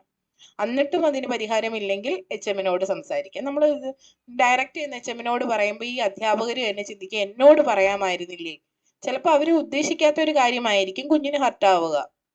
നമുക്കൊക്കെ പറ്റിയിട്ടുണ്ട്. ഇത്രയും കുഞ്ഞുങ്ങളെ സ്നേഹിക്കുന്ന, ഇത്രയും കുഞ്ഞുങ്ങളോട് അടുപ്പം കാണിക്കുന്ന നമുക്ക് പോലും നമ്മൾ മനസ്സിൽ പോലും വിചാരിക്കാത്ത കാര്യങ്ങൾ ചിലപ്പോൾ കുഞ്ഞുങ്ങൾക്ക് ഹർട്ടായിട്ടുണ്ട്. അപ്പൊ അത് ഞാൻ പറയാം പിന്നീട്. അതുപോലെ ഇപ്പം ഒരു പ്രോഗ്രാമിൽ ഇപ്പം കുറെ കുട്ടികൾ പങ്കെടുത്തു, അതിൽ കുറച്ച് പേർക്ക് ഫസ്റ്റ് പ്രൈസ് കിട്ടി. അപ്പൊ ആ കുട്ടികൾക്ക് മാത്രം പ്രത്യേകമായിട്ട് ടീച്ചർ കുറച്ച് മിഠായി മേടിച്ചു കൊടുക്കുവാണ്. അപ്പൊ ഇത് മറ്റു കുട്ടികൾക്ക് ഇപ്പൊ എല്ലാ കുഞ്ഞുങ്ങൾക്കും മിഠായി എന്നൊക്കെ പറഞ്ഞത് ഇപ്പം ഒരു പേരൻസിനും അത് മേടിച്ചു കൊടുക്കാൻ അത് പറ്റത്തില്ല. ഇപ്പൊ എല്ലാവർക്കും അതിനുള്ള സ്ഥിതി ഉള്ളവരാണ്. പക്ഷേ ഒരു കൂട്ടം ആൾക്കാരുടെ മുൻപിൽ ബാക്കിയുള്ളവര് മോശക്കാരും മറ്റുള്ളവര് നല്ലതാന്നുള്ള രീതിയിൽ ഇത് കൊടുക്കുമ്പോൾ തീർച്ചയായിട്ടും അവർക്കൊരു സങ്കടം ഉണ്ടാവത്തില്ലേ? ആ മുട്ടായിയോടുള്ള ഒരു കൊതി കൊണ്ടല്ല, പക്ഷെ അവരവിടെ ഒരു തരം താഴ്ന്ന രീതിയിലായി. അപ്പൊ അതുപോലൊരു വിഷമം എന്നോട് ഇങ്ങനെ പറഞ്ഞിട്ടുണ്ട് കുട്ടി. അത് അവർക്കത് ആ മുട്ടായി വേണ്ടിയിട്ടല്ല, പക്ഷെ ആ സമയത്തുണ്ടായ അവരുടെ ഒരു മാനസിക വിഷമം. ഞാൻ മോശക്കാരായോ അല്ലെങ്കിൽ ഞാൻ മിടുക്കിയല്ലേ എന്നൊരു തോന്നല് കുട്ടിക്ക് ഉണ്ടാവും. തീർച്ചയായിട്ടും ചെറിയ വ്യത്യാസത്തിലായിരിക്കും ഫസ്റ്റ് സെക്കൻഡും ഒക്കെ പോകുന്നത്. പറഞ്ഞു അനുഷ ടീച്ചറെ. ടീച്ചറെ, ഇപ്പോഴും നമ്മുടെ സ്കൂളുകളിലാണെങ്കിൽ ഈ കുറച്ച് താഴ്ന്ന നിലവാരത്തിലുള്ള കുട്ടികളെ ഒന്ന് സ്പോർട്സിലോ മിക്കവാറും പഠിക്കുന്ന കുട്ടികളെ മാത്രമാണ് പലതിനും പാർട്ടിസിപ്പേറ്റ് ചെയ്യുന്നത്. അതായത് എക്സ്ട്രാ കരിക്കുലർ ആയിട്ടുള്ള ഇപ്പൊ ആർട്സിലായാലും ഇപ്പൊ സ്കൂളിൽ പരിപാടികൾ നടത്തുമ്പോൾ മിക്കവാറും താഴ്ന്ന തട്ടിലുള്ള കുട്ടികൾ മിക്കവാറും കാണത്തില്ല. അത് ഇപ്പോഴും നിലനിൽക്കുന്ന ഒരു വലിയ പ്രശ്നം തന്നെയാണ് അത്.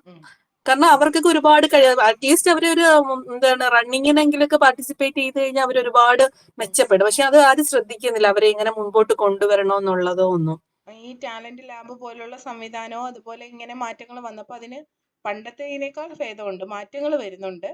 ഇനി ചില അധ്യാപകരുടെയും കൂടി ആറ്റിറ്റ്യൂഡ് ഒന്ന് മാറ്റി കിട്ടിയാൽ എനിക്ക് തോന്നുന്നു ഇനിയുള്ള കുറെ പേരിപ്പം യൂത്ത് കയറിയിട്ടുണ്ട്, കുറച്ചും കൂടി ഒന്ന് കാര്യങ്ങൾ മനസ്സിലാക്കുന്ന ഒരുപാട് നല്ല അധ്യാപകരും ഉണ്ട്. അതുപോലെ തന്നെ എല്ലാവരും ആവട്ടെ എന്ന് നമുക്ക് ആഗ്രഹിക്കാനേ പറ്റൂ. ഇവിടെ ഈ പറഞ്ഞതുപോലെ കുഞ്ഞുങ്ങൾക്ക് എന്തൊക്കെയാണ് ഫീൽ ചെയ്യുക എന്ന് എത്ര കുട്ടിയെ മനസ്സിലാക്കുന്ന അധ്യാപികയാണെങ്കിലും ചില സമയം നമുക്ക് പാളിച്ചകൾ പറ്റിപ്പോവും. നമ്മൾ അവരുടെ നന്മയ്ക്ക് വേണ്ടി ഉദ്ദേശിക്കുന്നതാണെങ്കിൽ ചിലപ്പോൾ മോശമായിട്ട് വരും. അപ്പൊ അത് അറിയാതെ കുട്ടി ചെന്ന് രക്ഷിതാവിനോട് പരാതി പറയുമ്പോൾ രക്ഷിതാവ് അത് ആ അധ്യാപികയോട് കൃത്യസമയത്ത് പറയണം. അത് ആ ഒരു കണക്ഷൻ അധ്യാപികയും രക്ഷിതാവും തമ്മിൽ ഉണ്ടായിരിക്കണം. തൻ്റെ ക്ലാസ്സിലെ മുഴുവൻ കുട്ടിയുടെയും രക്ഷിതാക്കളുമായിട്ട് നല്ല ഒരു ബന്ധം. അത് അച്ഛൻ്റെ നമ്പർ ഞാൻ സേവ് ചെയ്യില്ല, അമ്മയുടെ നമ്പർ മേടിച്ചുകൊണ്ട് പോവാ, അങ്ങനൊന്നുമല്ല. അച്ഛൻ്റെയും അമ്മയുടെയും നമ്പർ അധ്യാപിക സേവ് ചെയ്യുകയും രണ്ടുപേരെയും വിളിക്കുകയും ഒക്കെ ചെയ്യണം. അവർ ഏത് സ്വഭാവക്കാരോ ഏത് തരക്കാരോ ആവട്ടെ, നമുക്ക് നമ്മളിൽ ഒരു വിശ്വാസമുണ്ട് എങ്കിൽ എത്ര മോശപ്പെട്ട ആളും നമ്മളോട് മാന്യമായേ സംസാരിക്കൂ. അത് എത്ര അബോധാവസ്ഥയിലാണെങ്കിൽ പോലും. അല്ലെങ്കിൽ നമുക്കത് ഹാൻഡിൽ ചെയ്യാൻ നമുക്ക് നല്ല കഴിവുള്ളവരാണ് നമ്മൾ അധ്യാപകർ. അപ്പോൾ അത് സാധ്യമാകണം. അധ്യാപക രക്ഷാകർതൃ ബന്ധം ദൃഢമാക്കണം. അപ്പൊ ഇവിടെ ആ അമ്മ ഒന്നുകൂടി അമ്മയ്ക്ക് ശ്രമിക്കാമായിരുന്നു. നമ്മൾ അവരെ കുറ്റം പറയുന്നതല്ല, അങ്ങനെ ചെയ്യാമായിരുന്നു. ഒപ്പം തന്നെ അധ്യാപകർക്ക് ഈ കുഞ്ഞിനെ ഹർട്ട് ചെയ്യാതെ, അവന്റെ തലയിൽ ഇച്ചിരി മുടി ഉണ്ടെങ്കിൽ എന്താ, സ്നേഹം ഇങ്ങോട്ട് വന്നേ, പിന്നെ അവന്റെ തലയിൽ മുടി ഉണ്ടെങ്കിലോ അല്ലെങ്കിൽ അവന് ഏതാണ്ട് ഒരുത്തന്റെ തല കാണിച്ചു വെച്ചേക്കുന്നുണ്ടോ, ഞാനും ഒരു ടീച്ചറാണ്, അധ്യാപികയൊക്കെയാണ്, പക്ഷെ ഞാനും ഒരു അമ്മയാണ്. അവൻ എന്നോട് ഒരു ആഗ്രഹം പറയുമ്പോൾ ഞാനല്ലാതെ ആരാണ് ചെയ്തു കൊടുക്കുന്നത്, അവൻ കളർ ചെയ്യണമെന്ന് പറഞ്ഞു. അത് അവന് എന്താണ് ദോഷമില്ലാത്ത രീതിയിൽ നമ്മൾ ചെയ്തു കൊടുക്കുന്നു. അത് അതിന്റെ നെഗറ്റീവ്സ് പറഞ്ഞു കൊടുത്തിട്ടുണ്ട്. ഇനി അത് ആവർത്തിക്കില്ല, ഇനി അത് ചെയ്യരുത് എന്നൊക്കെ പറഞ്ഞു അത് കൊള്ളാം ടീച്ചർ കേട്ടോ. ഞാൻ ചിരിച്ചു പോയാൽ മുടി കണ്ടിട്ട് കേട്ടോ. അവന്റെ ഇഷ്ടമാണ്. ചില ഇഷ്ടങ്ങൾ നമുക്ക് ഇപ്പോഴും എന്താണ് നമ്മുടെ ചില അഭിലാഷങ്ങൾ ഇപ്പോഴും നടക്കാതെ പോയ കാര്യങ്ങൾ ഇപ്പോഴും നമ്മൾ വേദനയോടെ നമ്മൾ ഓർക്കുന്ന ഒരുപാട് ആഗ്രഹങ്ങളുണ്ട്. എനിക്കൊക്കെ ആ കുഞ്ഞ് സൈക്കിൾ ഉണ്ടല്ലോ, നമ്മൾ പെഡല് ചവിട്ടുന്ന കുട്ടിയിലെ ആദ്യം ഉപയോഗിക്കുന്ന സൈക്കിള്, അത് വേണമെന്ന് ഭയങ്കര ആഗ്രഹമായിരുന്നു കുഞ്ഞില്. പക്ഷെ അത് പറയാൻ പോലും ഉള്ള അവസ്ഥ ഞങ്ങൾക്കില്ലായിരുന്നു. അച്ഛനും അമ്മയും അധ്യാപകരാണ്, രണ്ടുപേരും സർക്കാർ ജോലിക്കാരും ഒക്കെ ആയിരുന്നു. അമ്മ എയ്ഡഡിലും അച്ഛൻ ഗവൺമെന്റ് സെക്ടറിലും ഒക്കെ ആയിരുന്നു. പക്ഷെ അവരൊക്കെ ജീവിതം ആദ്യത്തെ സ്റ്റെപ്പ് മുതൽ കെട്ടിപ്പടുക്കുന്ന ആളുകളാണ്. അതുകൊണ്ട് അവർക്ക് എല്ലാം ഞങ്ങൾ കൂട്ടിവെച്ച് കുഞ്ഞിലെ ഏറ്റവും ചെറുതിലെ ബുദ്ധിമുട്ടുകൾ നന്നായി അറിഞ്ഞ് പൈസയുടെ വാല്യൂ അറിഞ്ഞ് വളർന്ന കുട്ടികളാണ്. അപ്പൊ അതുകൊണ്ട് നമ്മൾ പറയില്ല, ഒരാഗ്രഹവും പറയില്ല. പക്ഷെ ഇപ്പോഴും അത് വിഷമമാണ്. അതുപോലെ ഒരു കാറുണ്ടല്ലോ, നമ്മൾ പെഡലി ഓട്ടുന്ന കാറ്, ഈ രണ്ട് സാധനവും ഇപ്പോഴാണെങ്കിൽ നമുക്ക് വാങ്ങാൻ പറ്റും, നമുക്ക് ഓടിക്കാൻ പറ്റുമോ? പക്ഷെ അത് നമ്മുടെ ഉള്ളിൽ ഇപ്പോഴും കിടക്കുന്ന ചില വിഷമങ്ങളാണ് അല്ലേ. പക്ഷെ ഞാൻ വെറുതെ അതിൽ കയറി ഇരുന്നൊന്ന് കറക്കി നോക്കും, തള്ളി എങ്ങനെ നടക്കും. അതെ ഒരു കാര്യം കൂട്ടിച്ചേർത്തോട്ടെ, പിന്നെ നമ്മൾ കുട്ടികളെ മുന്നിൽ വെച്ച് അവരെ അധ്യാപകരെ ഒരിക്കലും കുറ്റം പറയാതിരിക്കുക. അങ്ങനെ പറയാതിരിക്കുമ്പോൾ കുട്ടികൾക്ക് അത് അമ്മയോട് വന്ന് പറയുമ്പോൾ അമ്മ എന്തായാലും എന്നെ ടീച്ചറിനോട് പറഞ്ഞ് എൻ്റെ വിഷമം പരിഹരിക്കുന്നൊരു തോന്നൽ അവരിൽ ഉണ്ടാക്കിയെടുക്കണം. എന്നാൽ മാത്രമേ, അല്ലെങ്കിൽ നമ്മൾ വീട്ടിലെ അമ്മമാര് എപ്പോഴും ആ ടീച്ചർ അങ്ങനെയാ അല്ലെങ്കിൽ ആ സാർ അങ്ങനെയാ ഇങ്ങനെയാന്ന് കേൾക്കുന്ന കുട്ടി ഒരിക്കലും വന്ന് അമ്മയോട് പറയത്തില്ല. കാരണം അമ്മയ്ക്ക് ഇഷ്ടമല്ല ടീച്ചറിനെ. ഞാനിത് വീട്ടിൽ ചെന്ന് പറഞ്ഞിട്ടും അമ്മ ആ ടീച്ചറിനോട് പറയത്തില്ല. ചിലപ്പോൾ അത് വഴക്കായിട്ട് മാറും. അമ്മയ്ക്ക് ദേഷ്യം ആയതുകൊണ്ട് അമ്മ ആ ടീച്ചറിനെ ചെന്ന് വഴക്ക് പറയും. അത് പിന്നെ എന്നോട് തന്നെ തിരിച്ച് ടീച്ചർ വഴക്കായിട്ട് പറയും, പ്രശ്നമാവും, കാണിക്കും. അതെ, അപ്പോഴും ഒരിക്കലും നമുക്ക് എത്രയോ കെറുവാവട്ടെ അല്ലെങ്കിൽ അവരെ ഇഷ്ടമല്ലായിരിക്കട്ടെ, പക്ഷെ അവരെ മുന്നിൽ വെച്ച് പറയാതിരിക്കുമ്പോൾ കുട്ടിക്കൊരു വിശ്വാസം, നമുക്ക് എന്തായാലും ഞാൻ എൻ്റെ കാര്യം ചെന്ന് വീട്ടിൽ പറയുമ്പോൾ അമ്മ ആ ടീച്ചറിനോട് ചോദിക്കും, എങ്കിൽ സൗമ്യമായി അതിനെ കൈകാര്യം ചെയ്യുന്നൊരു തോന്നല് അതും കൂടെ നമുക്ക് ഉണ്ടായി എടുത്തൂടെ. അതുപോലെ തന്നെ കുഞ്ഞുങ്ങളോട് ചോദ്യം ചോദിക്കാനും അവരെ പഠിപ്പിക്കണം. കൃത്യമായി ചോദ്യം ചെയ്യാൻ. അതായത് അനീതി ഇനി ആര് കാണിച്ചാലും അത് അനീതിയാണ് എന്ന് തുറന്ന് പറയാൻ ചങ്കുറപ്പുള്ള പിള്ളേരായിട്ട് നമ്മൾ വളർത്തണം കുഞ്ഞുങ്ങളെ. ടീച്ചർ ചെയ്തത് ശരിയല്ല എന്നൊരു കുട്ടി പറഞ്ഞു എന്ന് കരുതി ടീച്ചർ ഈഗോ ഹർട്ട് ചെയ്യേണ്ട കാര്യമൊന്നുമില്ല. അത് കുഞ്ഞ് പറഞ്ഞു തരാതെ നമ്മൾ മനസ്സിലാക്കേണ്ട കാര്യമാണ്. ഇനി അത് കുഞ്ഞ് പറഞ്ഞു ഓക്കെ, അവര് പറയുന്നത് കുഞ്ഞാണെങ്കിലും അതിൽ വാസ്തവമുണ്ടെങ്കിൽ ഉൾക്കൊള്ളുക എന്ന് കരുതി എല്ലാ അധ്യാപകരെയും പോയി എല്ലാവരും ചോദ്യം ചെയ്യണം എന്നല്ല. ചില കലാമത്സരത്തിലൊക്കെ കാണുന്നത് പോലെ എപ്പോഴും ഓടിച്ചെന്ന് അവരെ ഒരുപാട് അങ്ങ് പറയുന്ന, ഫസ്റ്റ് കിട്ടിയില്ലെങ്കിൽ എല്ലാവരും ചെന്ന് തെറി വിളിക്കുന്നതൊക്കെ സ്വഭാവമുണ്ട്. ചിലത് അവരുടെ കയ്യിലും ഉണ്ട്, പ്രശ്നം ജഡ്ജസിന്റെ. അങ്ങനെയൊക്കെയുള്ള കാര്യങ്ങൾ നമ്മൾ കാണുന്നു. അങ്ങനെ അങ്ങ് ചെയ്യണമെന്നല്ല, അനീതിയാണ് എന്ന് ഉറപ്പുണ്ടോ ചോദ്യം ചോദിക്കണം. ഇവിടെ ഞാൻ മോനോട് പറഞ്ഞിട്ടുണ്ട്, അവന്റെ ഇത്രയും കാലത്തിലുള്ള പഠനാനുഭവത്തിൽ ഒരു അധ്യാപിക, ഏതോ ഒരു സ്കൂളിൽ ഏതോ ഒരു അധ്യാപിക, ആരാന്നൊന്നും ഞാൻ പറയുന്നില്ല, ചെയ്യാത്ത കാര്യങ്ങൾ ചെയ്തതായി പറയുന്നു. എന്തെങ്കിലും ഇപ്പൊ ഞാൻ എന്തെങ്കിലും ഒരു കാര്യം നമ്മൾ ടീച്ചറെ ഒന്ന് ശ്രദ്ധിക്കണേന്ന് പറഞ്ഞു കഴിഞ്ഞാൽ പിന്നെ കുഞ്ഞിനോട് ദേഷ്യമാണ്. അത് കഴിഞ്ഞിട്ട് അവന്റെ 100 കുറ്റങ്ങൾ ചെയ്യാത്ത കാര്യങ്ങളാണ് പറയുന്നത്. അപ്പൊ ഞാൻ പറഞ്ഞു, മോന് ചെയ്യാത്തതാണെങ്കിൽ സമ്മതിക്കരുത്, ചെയ്തില്ല, ഞാനത് ചെയ്തില്ല എന്ന് തന്നെ മുഖത്ത് നോക്കി പറയാൻ കഴിയണം. അങ്ങനെ പറയണം എന്ന് പറഞ്ഞു. കുട്ടി അത് പറയുകയും ചെയ്തു. അതിനുശേഷം വലിയ ബുദ്ധിമുട്ടുണ്ടായിട്ടില്ല. അതുപോലെ മറ്റൊരു സ്കൂളിൽ ഉണ്ടായ ഒരു അനുഭവം, എൻ്റെ ഒരു സുഹൃത്തിന്റെ മകൻ തന്നെയാണ്. കുഞ്ഞിനോട് ഇതുപോലെ നുണ പറയുന്നു. ടീച്ചർ അവനെ കുറിച്ച് കള്ളം പറഞ്ഞപ്പോൾ അവൻ ശക്തമായി എതിർത്തു. 2ാം ക്ലാസ്സിലെ കുട്ടിയാണ്. ടീച്ചർ പറയുന്നത് കള്ളമാണ്, ടീച്ചർ കള്ളിയാണ്, ടീച്ചർ കള്ളം പറഞ്ഞു എന്ന് ആ കുട്ടി ഉറക്കെ പറഞ്ഞ് ഒരു അധ്യാപികയ്ക്ക് ചേരുന്ന ഒരു രീതിയാണോ എന്ന് സ്വയം പരിശോധിക്കേണ്ടതാണ് അതൊക്കെ, അല്ലേ? 2ലെ ഒരു കുട്ടി അധ്യാപികയുടെ മുഖത്ത് നോക്കി അത്രയും വിഷമത്തോടെ തീവ്രമായിട്ട് ഒരു കുഞ്ഞൊരു കാര്യം പറയണമെങ്കിൽ ആ ടീച്ചർ പല അനുഭവങ്ങളിലൂടെ പഠിക്കാതെ പോയതാണ്. അതൊക്കെ നമ്മൾ ഈ ജോലിക്ക് അർഹരാണോ എന്ന് അവിടെ ചിന്തിക്കണം. അങ്ങനെയൊന്നും നിങ്ങൾക്ക് ആർക്കും വരത്തില്ല, വരാതിരിക്കട്ടെ. അതുപോലെ ഈ ഒരു ക്ലാസ്സിൽ ഉണ്ടാവുന്ന ഒരു പ്രശ്നം നമ്മൾ അത് സ്റ്റാഫ് റൂമിൽ ചർച്ചയാക്കേണ്ട കാര്യമുണ്ടോ ടീച്ചർ? ഒരിക്കലും ഇപ്പൊ ഇല്ല. പക്ഷെ അത് കുട്ടിയുടെ നല്ലതിന് വേണ്ടിയിട്ടാണെന്നുണ്ടെങ്കിൽ നമുക്കത് ചർച്ച ചെയ്യാം. അവന് എന്തെങ്കിലും ഒരു അല്ല പ്രശ്നം ടീച്ചറെ, ഉണ്ടെങ്കിൽ. ഞാൻ പറയട്ടെ, നമ്മൾ അത് ചർച്ച ചെയ്യാതെ തന്നെ പരിഹരിക്കാൻ കഴിവുള്ളവരായ നമ്മളെ പോലെ ട്രെയിനിങ് കിട്ടിയവരാണ് ഓരോ അധ്യാപകരും. നമ്മൾ അവരിൽ കുറഞ്ഞവരോ കൂടിയവരോ അല്ല. നമുക്കൊരു കുട്ടിയുടെ ഒരു പ്രശ്നമുണ്ട്, ആ പ്രശ്നം നമുക്ക് ഹാൻഡിൽ ചെയ്യാൻ പറ്റുന്നില്ല എന്നുണ്ടെങ്കിൽ നമ്മൾ ഉറപ്പായിട്ടും ഒരു വലിയ പ്രശ്നം പറയേണ്ടത് HM-നോടാണ്. HM നിങ്ങൾ രണ്ടുപേരും കൂടി വിചാരിച്ചാൽ അത് വേണ്ട രീതിയിൽ ഉറപ്പായും പരിഹരിക്കാൻ പറ്റും. അതിനകത്ത് സംശയം ഇല്ലാതെ പ്രവർത്തിച്ചാൽ മാത്രം മതി. പിന്നീട് നമുക്ക് സഹായം കൊടുക്കാൻ പറ്റുന്നത് അത്രയും വലിയ വിഷയങ്ങളാണെങ്കിൽ കൗൺസിലിങ്, ഇങ്ങനെയുള്ള കാര്യങ്ങൾ നമുക്കറിയില്ല എങ്കിൽ എക്സ്റ്റേണൽ ഫാക്ടേഴ്സിന്റെ സഹായം കൊടുക്കാം. അത് സ്റ്റാഫ് റൂമിൽ ഒരു വൻ ചർച്ചയാക്കുകയും ഓരോ അധ്യാപകരും ചെന്ന് പിന്നീട് ചെയ്യാൻ പോകുന്നത് ആ കുട്ടിയെ വിളിച്ച് ചോദ്യങ്ങൾ ചോദിച്ചുകൊണ്ടിരിക്കുക. അതല്ലെങ്കിൽ നമുക്ക് 100% നമുക്ക് വിശ്വാസമുള്ള ഒരു അധ്യാപികയുടെ സഹായം നമ്മൾ തേടുകയാണ്. അത് കുട്ടിയുടെ സമ്മതത്തോടു കൂടിയേ നമ്മളത് പറയാവൂന്നും കൂടി. ഞാൻ ടീച്ചറിനോട് കൂടി ഒന്ന് ഷെയർ ചെയ്തോട്ടെ, ടീച്ചറിന് മോനെ കുറച്ചുകൂടെ ഹെൽപ്പ് ചെയ്യാൻ പറ്റും എന്നത് വേണമെങ്കിൽ ചോദിക്കാമെന്നാണ് എൻ്റെ പേഴ്സണൽ അനുഭവം. കാര്യം വേറൊന്നുമല്ല, ഞാൻ പഠിപ്പിച്ച ഒരു സ്കൂളിൽ എന്ത് വിഷയമുണ്ടെങ്കിലും ഏത് ക്ലാസ്സിലാണെങ്കിലും മിക്കവാറും എൻ്റെ സഹായം ചോദിച്ചിരുന്നു, നമ്മൾ സഹായം ചെയ്തിരുന്നു. നമ്മുടെ ക്ലാസ് ടീച്ചർ സിസ്റ്റം ആണെങ്കിൽ പോലും പലപ്പോഴും കുഞ്ഞുങ്ങൾക്കൊരു അടുപ്പം, അവരുടെ ഒരു ഫ്രണ്ട് എന്നൊരു തോന്നൽ ഉണ്ടാവുകയും അതിനൊരു ഭാഗ്യം ഉണ്ടാവുകയും അങ്ങനെ ചെയ്യുകയും ചെയ്തിട്ടുണ്ട്. അപ്പോൾ അത് തെറ്റെന്നല്ല, അത്രയും ട്രസ്റ്റ് വർത്തി ആണ് എന്ന് തോന്നിയത് കൊണ്ട് അങ്ങനെ നമ്മൾ സഹായിച്ചിട്ടുണ്ട്. പക്ഷെ പൊതു ചർച്ച ഒഴിവാക്കുന്നതാണ് നല്ലത്. അത് ഞാൻ നിങ്ങളോട് പറഞ്ഞെന്ന് തോന്നുന്നു. ഒരു IED കുട്ടികളുടെ ഒരു ക്ലാസ് ഉണ്ടായിരുന്നു. ഒരു മോള് കുറച്ച് എന്തായാലും ഭിന്നശേഷി കുട്ടി ഉണ്ടായിരുന്നു. ഒരു അനുഭവമാണ്, എവിടെയാണ് എന്താണ് എന്നൊന്നും ഞാൻ പറയുന്നില്ല. ആ കുട്ടിയോട് മോശമായിട്ട് 3ാം ക്ലാസ്സിൽ പഠിക്കുന്ന ഒരു കുട്ടി ബാഡ് ടച്ച് ആ ഒരു രീതിയിൽ ചെയ്തു. 3ലെ കുട്ടി അത് ചെയ്യണമെങ്കിൽ 3ലെ കുട്ടിക്ക് എവിടുന്ന് ആ നോളജ് കിട്ടി എന്നതല്ലേ നമ്മൾ പരിശോധിക്കേണ്ടത്? അതോ ആ കുട്ടി മോശക്കാരനാണെന്ന് ചിത്രീകരിക്കുകയാണോ വേണ്ടത്? അല്ല. അതിനെവിടുന്ന് കിട്ടി? ആ ഒരു അറിവ് എവിടുന്ന് കിട്ടി? അറിവ് എവിടുന്ന് കിട്ടിയെന്ന് പരിശോധിക്കുന്നതിന് പകരം അവിടെ ചെയ്തത് ആ കുട്ടികളെ 2 കുട്ടികളുണ്ടായിരുന്നു, അവരെ വിളിച്ചു നിർത്തി അവരെ ഒരുമാതിരി കുറ്റം ചെയ്ത, പോക്സോ കേസിലൊക്കെ പ്രതികള് മുഖം മറച്ച് നിൽക്കുന്നത് പോലെ കുഞ്ഞുങ്ങൾ തലകുനിച്ച് നിൽക്കുന്ന അവസ്ഥ ഞാൻ ഒരിക്കൽ കണ്ടതാണ്. അതിനുശേഷം പിന്നെ ഓരോ അധ്യാപകരായി വന്ന് ചോദിക്കുന്നു, അല്ലേലും അവൻ അങ്ങനെയാണ്, അവന്റെ കുടുംബ പാരമ്പര്യം മൊത്തം ചകയിലാണ് പണി. അത് എങ്ങനെ ആ കുഞ്ഞിലേക്ക് എത്തിയെന്നോ, അത് നമുക്കൊക്കെ എക്സ്പീരിയൻസ് കുറവാണ്, നമുക്ക് അതേക്കുറിച്ച് ഇത് ഈ കാണിക്കുന്നത് തെറ്റാണെന്നറിയാം, പക്ഷെ എങ്ങനെ ഇത് ഹാൻഡിൽ ചെയ്യണം എന്നറിയാത്തൊരവസ്ഥ. നമുക്ക് അവിടെ ഒരു വോയിസ് ഇല്ല. അങ്ങനെയുള്ളിടത്ത് നമുക്കൊന്നും ചെയ്യാനും സാധിക്കില്ല. പക്ഷെ അത് തെറ്റാണ് എന്ന് അന്നേ നമുക്ക് ബോധ്യമുണ്ട്.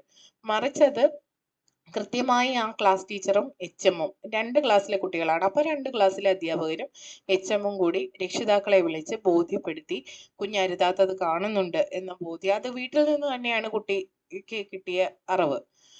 അപ്പൊ അത് കുട്ടിക്ക് മുന്നിൽ ഒളിയും മറയും വേണം എന്നുള്ള രീതിയും കാര്യങ്ങളും ഇതെല്ലാം നമ്മൾ പറഞ്ഞു കൊടുക്കേണ്ടി വരും, തുറന്ന് സംസാരിക്കേണ്ടി വരും, അവിടെ പരിഹരിക്കേണ്ടി വരും. ഇതിലൂടെയൊക്കെ കടന്നു പോകേണ്ടതായിരുന്നു.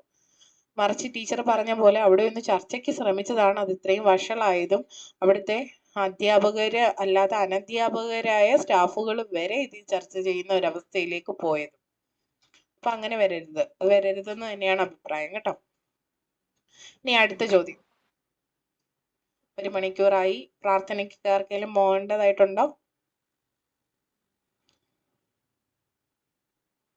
കുറച്ചുകൂടെ കഴിഞ്ഞു. ഓക്കെ, അപ്പോഴത്തേക്ക് നമുക്ക് നിർത്താമേ.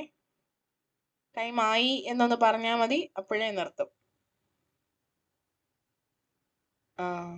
എൻ്റെ അറിവില്ലായ്മയെ കുറിച്ചുള്ള അറിവാണ് എൻ്റെ ഏറ്റവും വലിയ അറിവ്. സോക്രട്ടീസിന്റെ വാക്കുകളാണ്.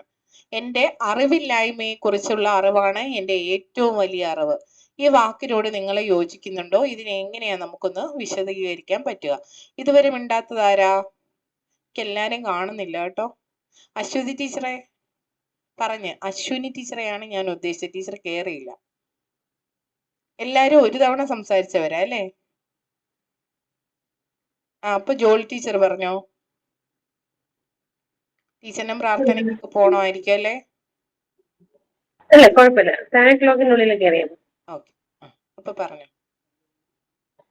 എന്റെ അറിവില്ലായ്മയാണ്, അറിവില്ലായ്മയെ കുറിച്ചുള്ള അറിവാണ് എന്റെ അറിവ്. ശരിയാണോന്ന് എനിക്കറിയില്ല. നമുക്ക് അറിയാത്ത കാര്യങ്ങള് നമ്മള് കുട്ടികളാണെങ്കിലും പിന്നെ നമ്മള് ക്ലാസ്സില് ചെറിയ ടെസ്റ്റ് പേപ്പർ ഒക്കെ ഇടുമ്പോ ഞാൻ കുട്ടികളോട് പറയാറുണ്ട്, നിങ്ങള് അടുത്ത ആളിന്റെ പുസ്തകത്തിൽ നോക്കരുത്. കാരണം ഇത് നിങ്ങളുടെ സെൽഫ് ഇവാലുവേഷൻ ആണ്. നിങ്ങൾ സ്വയം കണ്ടെത്തുന്നതാണ്. നിങ്ങൾക്ക് ഇത് അറിയാമോ, അല്ലെങ്കിൽ ഇതെനിക്ക് എന്തൊക്കെ ഇതിനകത്ത് എനിക്ക് മിസ് ആവുന്നുണ്ട് എന്ന് അവര് തന്നെ സ്വയം കണ്ടെത്താൻ വേണ്ടിയാണ് ആ ടെസ്റ്റ് പേപ്പർ ഇടുന്നത്. പല കുട്ടികളും ഈ നോക്കി എഴുതാൻ ശ്രമിക്കാറുണ്ട്. അപ്പൊ ഞാൻ പറയും, അത് അവന്റെ അധ്വാനത്തിന്റെ ഫലമാണ്. നീ നിന്റെ അധ്വാനത്തിന്റെ ഫലം കണ്ടുപിടിക്കണം. അല്ലെങ്കിൽ എവിടെയാണ് എനിക്ക് മനസ്സിലാവാത്തത്, അല്ലെങ്കിൽ എനിക്ക് എവിടെയാണ് ഏതറിവാണ് നഷ്ടപ്പെട്ടു പോയതെന്ന് അവന് സ്വയം കണ്ടെത്താനും അതിനെക്കുറിച്ച് പഠിച്ച് ആ ആശയം അവന് പൂർണ്ണമായിട്ട് സ്വായത്തമാക്കാനും ഈ ഒരു തോട്ട് അവനെ സഹായിക്കും. ഓക്കെ, ഒരുവിധം പറഞ്ഞൊപ്പിച്ചു. ഇനി ആരാ? മിസ് പറയുന്നത് കേൾക്കാൻ പറ്റുന്നില്ല. മ്യൂട്ടായിരുന്നു. ഒരുവിധം പറഞ്ഞൊപ്പിച്ചു. കൊള്ളാം എന്നാ ഞാൻ പറഞ്ഞത്. ഇനി ആരാണെന്ന് അമൃത ടീച്ചർ പറഞ്ഞോ.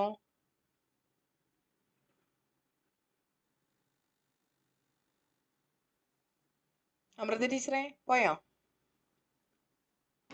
ഞാൻ ടീച്ചറെ ഇവനാ ഈ മൈക്ക് ഓൺ ആക്കുന്ന കേട്ടോ. പൊന്നെ, എന്തിനാ മൈക്ക് ഓൺ ആക്കുന്നേ? എന്താ പറയാനുള്ളേ? സുഖമാണോ?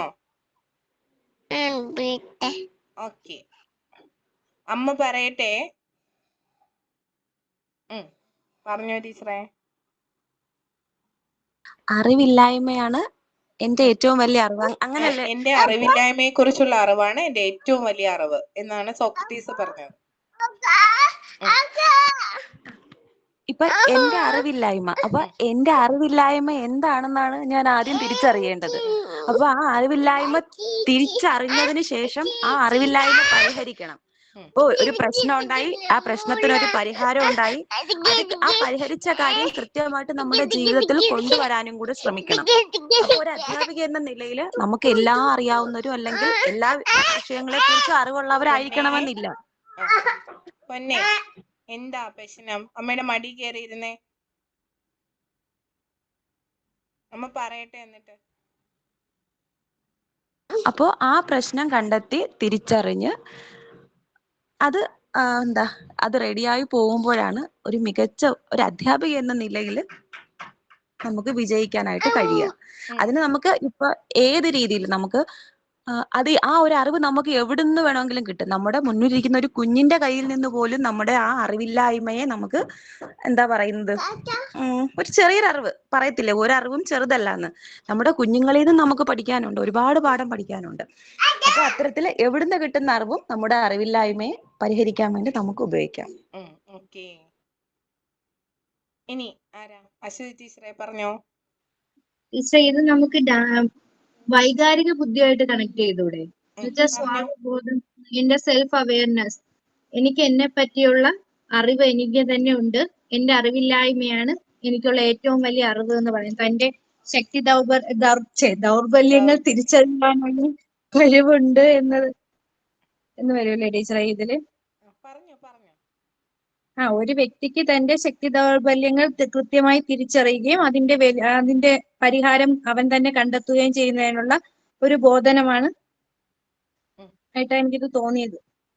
ഈ ഉരുണ്ട് കളിക്കാതെ മൊത്തത്തിൽ പറഞ്ഞു. ശരിയാ, പോരട്ടെ. അതും നമുക്ക് കണക്ട് ചെയ്യാം. അത് അശ്വതി ടീച്ചർ പറയുമ്പോഴാണ് നമ്മൾ പോലും അത് ആ വഴിക്കും കൂടി ചിന്തിക്കുന്നത്.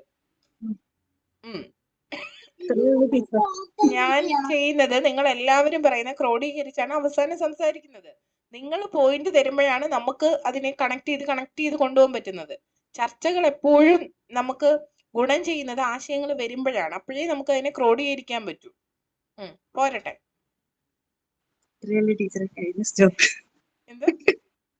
സ്റ്റോക്ക് കഴിഞ്ഞു.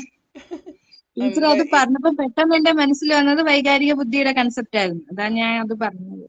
അതായത് വൈകാരിക ബുദ്ധിയിൽ പറയുന്നുണ്ട് നമ്മളെ കുറിച്ചുള്ള ധാരണ നമുക്ക് രൂപീകരിക്കണം. എന്താണ് നമ്മുടെ ശേഷികൾ, എന്താണ് നമ്മുടെ പരിമിതികൾ എന്നതിനെ കുറിച്ച് അറിയുന്ന ഒരാൾക്കാണ് വൈകാരിക ബുദ്ധിയുടെ ഉയർന്ന തലങ്ങൾ ഉള്ളത്. അതല്ലേ ടീച്ചർ ഉദ്ദേശിച്ചേ? അതെ ടീച്ചർ. അതെ, ഉയർന്ന തലങ്ങൾ ഉള്ളത് എന്ന ഇത് വൈകാരിക ബുദ്ധിയിലും ഇത് തന്നെയാണ് പറയുന്നത്. അപ്പൊ ഞാൻ അതൊന്ന് അങ്ങ് സമ്മറൈസ് ചെയ്യാണ്. ഇതിപ്പോ പറഞ്ഞപ്പോ ഉണ്ടല്ലോ, എനിക്കുള്ള കുഞ്ഞുണ്ണി മാഷിന്റെ ആ ഒരു വരിയാ ഓർമ്മ വന്ന, പൊക്കമില്ലായ്മയാണ് എന്റെ പൊക്കം. അത് അതിന്റെ ഒരു നെഗറ്റീവിനെ പോസിറ്റീവായിട്ട് പറഞ്ഞു. അഞ്ജലി ടീച്ചറെ പറഞ്ഞോ. അല്ല, നമ്മളിപ്പോ ക്ലാസ് എടുക്കുന്ന സമയത്ത് കുട്ടി വന്നൊരു ഡൗട്ട് ചോദിക്കുമ്പോൾ അതിപ്പോ അധ്യാപികയ്ക്ക് അറിയില്ലെങ്കിൽ കുട്ടിയെ വഴക്ക് പറയുകയോ അല്ലെങ്കിൽ നീ ഇപ്പൊ എന്തിനാ ഇത് അവിടെ ചോദിച്ചത് എന്നൊന്നും പറയാതെ, അറിയില്ലെങ്കിലും ഞാനത് നോക്കിയിട്ട് പറയാമേ, അല്ലെങ്കിൽ ഇപ്പൊ എന്റെ ഓർമ്മയിലില്ല, നാളെ ടീച്ചർ അത് പറഞ്ഞു തരാമേ എന്ന് പറയണം. ഇപ്പൊ നമുക്കത് അറിയില്ലെങ്കിൽ അത് നമ്മള് അവിടെ അയ്യോ കുട്ടി എന്ത് വിചാരിക്കും അങ്ങനെയൊന്നും ഇരിക്കരുത്. നമുക്ക് അറിവില്ലായ്മയാണ് എന്റെ, അല്ലേ? അങ്ങനെയല്ലേ ടീച്ചറെ? അങ്ങനെ ടീച്ചറെ, എന്താ ടീച്ചറെ എല്ലാവരും ഞാനൊന്ന് നോക്കുമ്പോഴത്തേക്ക് നിർത്തുന്നേ. പറഞ്ഞോ. ഇനി ഞാനത് പെട്ടെന്ന് ഓർത്തത് എന്റെ അനുഭവമാണ്. എനിക്ക് എന്റെ അനുഭവങ്ങളെ പറയാൻ പറ്റൂ. ഞാൻ നിങ്ങളോട് ചോദിക്കട്ടെ, ഈ കരിയില കിളിക്ക് എന്തോ ഇംഗ്ലീഷ് അറിയുന്നവര് വേഗം പറഞ്ഞ. എനിക്കറിയില്ല. ശ്രേയു, കരിയില കിളിക്ക് എന്തോ ഇംഗ്ലീഷ്? കരിയില കിളിക്ക്